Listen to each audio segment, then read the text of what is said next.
Class 9 revision में working institution the lesson of civics 4 lesson है या 5th लेसन है ये, इसका रिवीजन हो रहा है।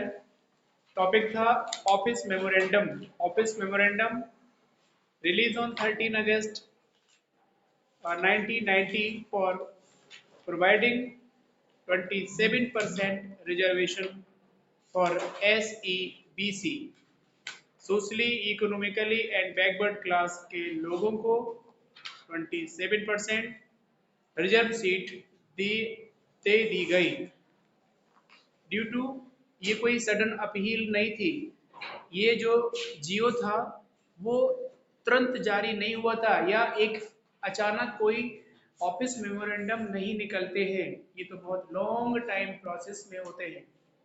जस्ट लाइक मंडल कमीशन यानी कि second backward commission form by the government of India in 1972।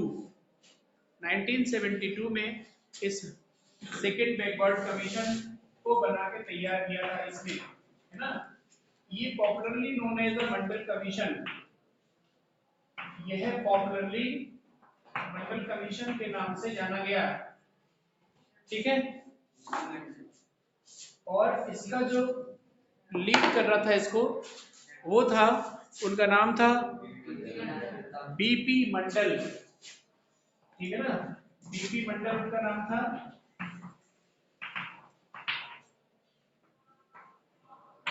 तो हमने क्वेश्चन बोला कि ये कोई सडन अपील नहीं थी, आकस्मिक ये जियो जारी नहीं हुआ, इसके पहले भी मंडल कमीशन बना 1972 में। इसके बाद 1980 में ये रिपोर्ट सरकार को दे दी गई, रिपोर्ट सौंपी, और 1989 में इलेक्शन हुए और 1990 में ये जियो पास हो गया। तो it means it not a sudden appeal, ये कोई अचानक कोई ऐसी वारदात नहीं है या कोई ऐसी एक इम्प्लीमेंटेशन नहीं है जो अचानक से डिसीजन ले लिया गया हो। यह तो एक लंबी सी प्रोसेस थी 1972 से 90 में इम्प्लीमेंट हुआ जाकर। अगला क्वेश्चन है डिसीजन मेकिंग, डिसीजन मेकर, है ना। कौन होते हैं डिसीजन मेकर आखिर? देखिए इसका एक वर्ड में आंसर हो जाएगा हु। हाँ, good morning. Who was a decision making या who are the decision making? Decision making में सबसे बड़ी चीज है कि the elected representative are the decision maker, है ना। They can take the decision, वह डिसीजन ले सकते हैं, वह किसी भी जियो को जारी कर सकते हैं। Just like the president of the country the highest authority of the country, किसी देश का जो प्रेसिडेंट है वह है उस देश का हाईएस्ट फॉर्मल अथॉरिटी भी होता है। And you know the first citizen of the country also, Bharat के पहले नागरिक होते हैं और वह होते हैं महामहिम राष्ट्रपति, respected president of the nation, respected president of the country, ठीक है। इसके बाद फॉर्मल अथॉरिटी होते हैं हाईएस्ट अथॉरिटी, हाईएस्ट कहना चाहिए कि पर्सनालिटी होता है पूरे उसका देश का। इसके बाद जो पीएम है, prime minister of the nation, prime minister of the country is the head of the government also. Head of the government, सरकार के हेड होते हैं, सरकार के मुखिया होते हैं, कौन? प्रधानमंत्री। तो चाहे प्रधानमंत्री कहो चाहे राष्ट्रपति कहो, all are the elected representative, elected representative होते हैं कि नहीं होते? सारे के सारे चुने होते हैं कि नहीं होते? These all are elected by the people of the country, are elected representative has been taken decision, can take decision for welfare of the people of the country, किसी देश के नागरिकों के लिए अच्छे के लिए डिसीजन लेने का अधिकार इलेक्टेड रिप्रेजेंटेटिव का होता है, आम आदमी का नहीं होता। इसमें आम आदमी इंक्लूड होता है ड्यू टू जो रिप्रेजेंटेटिव है वो जनता ने बनाया है। आपके MP MLA सेलेक्ट होकर जाते हैं, इलेक्ट होकर जाते हैं by the people, by the community.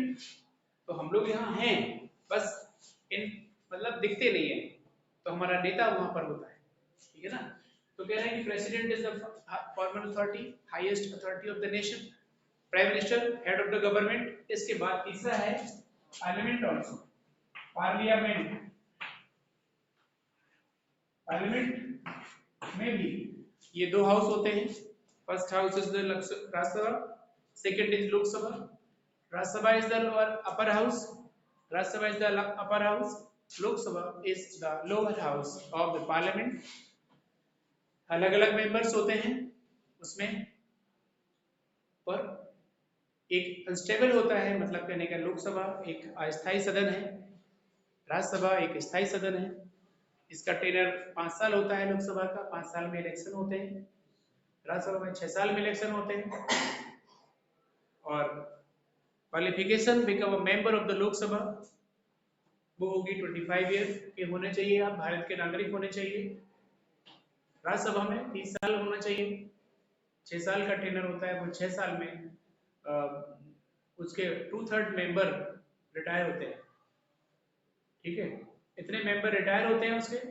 ये कभी डिजॉल्व नहीं होती, राज्यसभा नेवर डिजॉल्व, कभी डिजॉल्व, कभी भंग नहीं होती, और लोकसभा डिजॉल्व हो जाती है बीच में, ठीक है, क्योंकि ये इसका इलेक्शन डायरेक्ट होता है, लोकसभा का उसका इनडायरेक्ट होता है। एक स्थायी सदन है राज्यसभा, वो एक अस्थायी सदन है, उसमें 25 साल चाहिए, इसमें 30 साल चाहिए, और लोकसभा का 5 साल और इसका 6 साल का कार्यकाल होता है।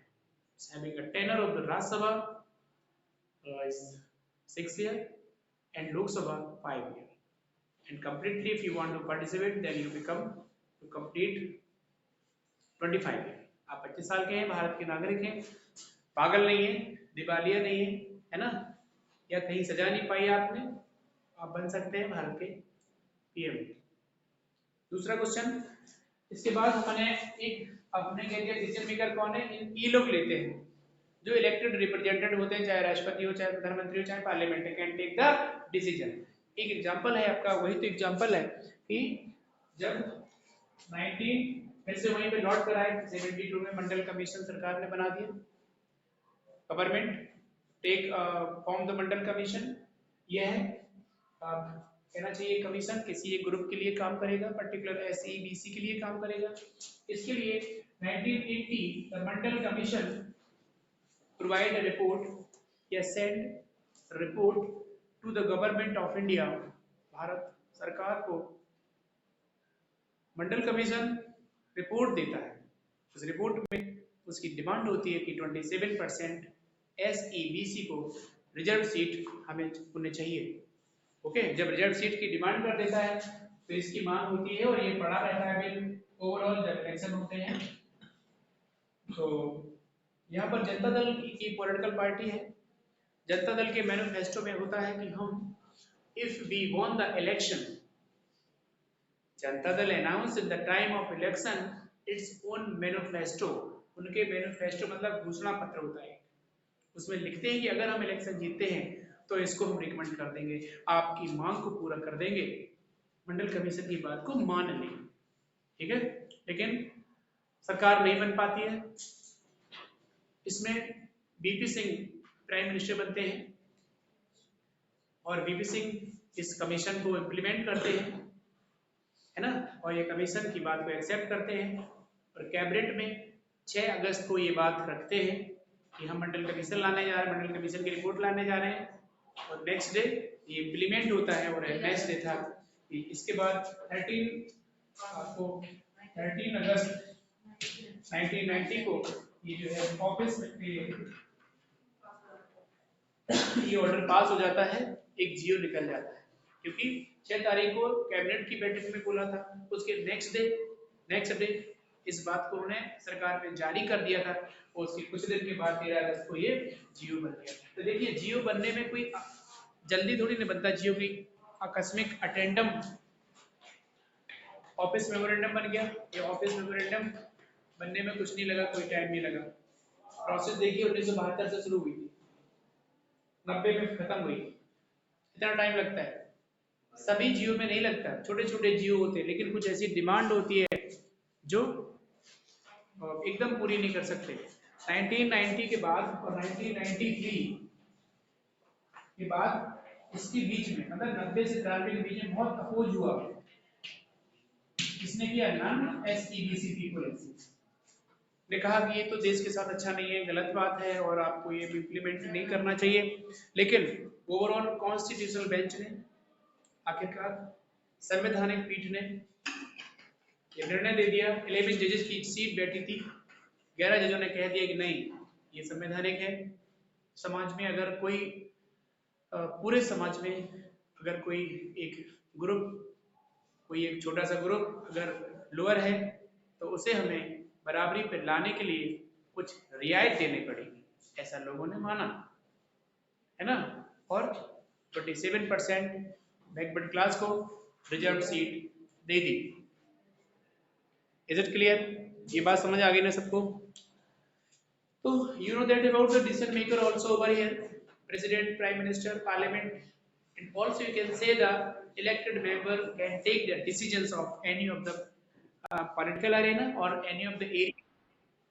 Welfare for the people, welfare का मतलब होता है लोगों के भले के लिए ये निर्णय ले सकते हैं, लेते भी हैं, आम आदमी नहीं लेता। क्योंकि जो इलेक्टोरल गवर्नमेंट होती है, कहना चाहिए जो डेमोक्रेटिक गवर्नमेंट होती है वो टोटली कैसी होती है, इसको कहते हैं बेटा माइक माइक बंद कर दो नहीं तो रिमूव कर देंगे तुरंत।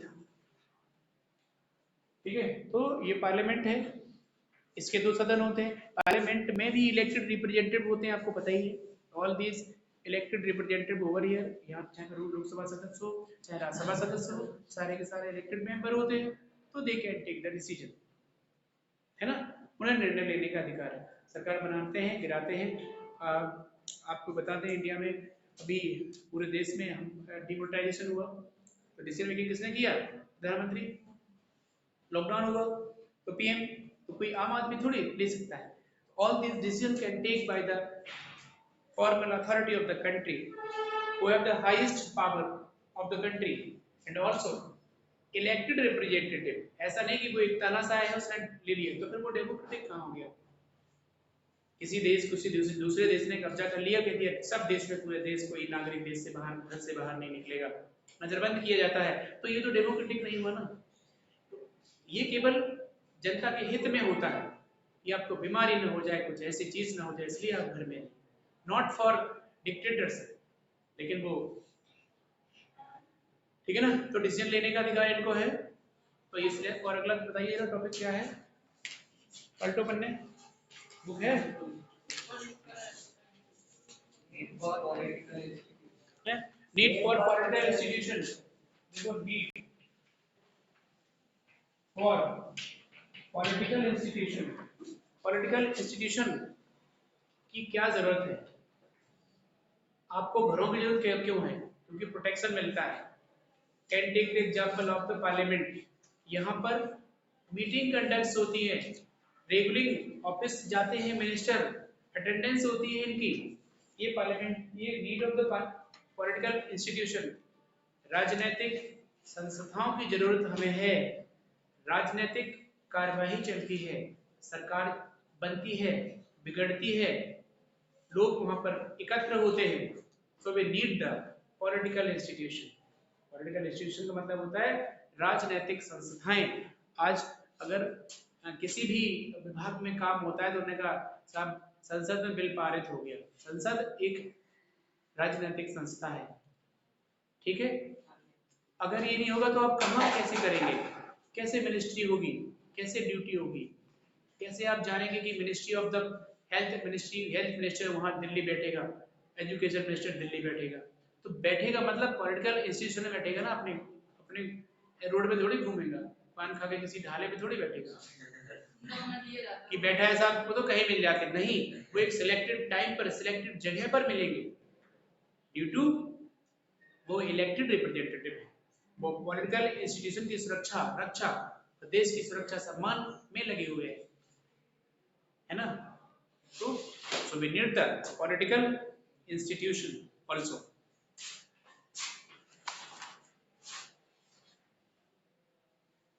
A very large number of the such activity are involved in the government Governing country, for instance, government is bounded to ensure security citizens also responded.